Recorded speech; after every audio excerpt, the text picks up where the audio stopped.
Hello, good morning, good afternoon, good evening. How are you doing? Welcome to day 4 of the June 2026 accountability. So today our theme is evaluate and adjust. You have already invested several days into your goal. This is the second half. We were at 50% yesterday. Today we are at 66.66%. This is one of those interesting numbers, right? So you've already invested several days into this program. Now it's time for you to pause and evaluate. Accountability is not just about action, just going and going and going. It's also about reflection. The most successful people actually take some time to ask themselves some pertinent questions, such as what is working? What is not working?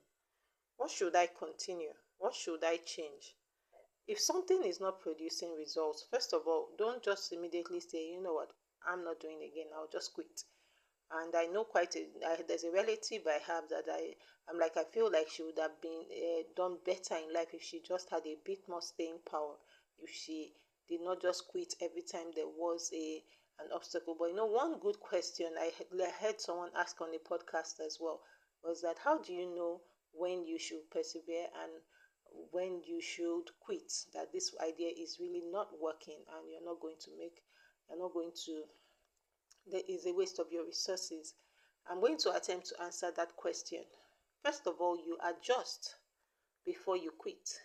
Sometimes there may be a need to change your strategy and you will get significant improvement. So if you've always gone this route and you've always done A, B, C, D to get the results, and then the results are no longer coming, you can look into adding maybe element E into your ABCD mix. See if that works. If that doesn't work, you can say, okay, how about I remove element A and I just do BCDE? Just try different combinations and permutations. Or if you are someone who is a person of the spirit, you can just allow the Spirit of God tell you what the strategy should be.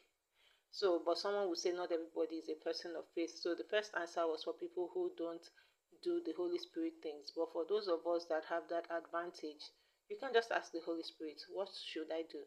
Should I quit or should I keep at it? And you will get the answers if you're asking genuinely. And so before you quit, make sure that you are sure that you should be quitting. Otherwise, you may just have needed to wait a bit or to just change a few things, and then you throw the baby out with the bathwater. Review your progress honestly. Are you actually making progress, or are you just counting years? Oh, we spent 7 years here, but what impact have you made in your 7 years? Those are questions. Learn from your mistakes. Celebrate your wins, and you can only celebrate wins when you identify them. Refine your approach. Growth requires both effort and wisdom. So today's challenge is to identify one thing you need to improve on. It could be on your schedule, the time you allocate to resources and all. It could be your focus that will need attention. It could be your discipline. It could be the way you communicate. But make that one adjustment today and observe the impact. Reflection, when you take time to reflect, it turns the experiences you have into wisdom. I'll see you on day 5, which is, so I think 5 over 6 is 83.3733. Sorry, 83.33%. These are the interesting percentages, but we are getting close to the end.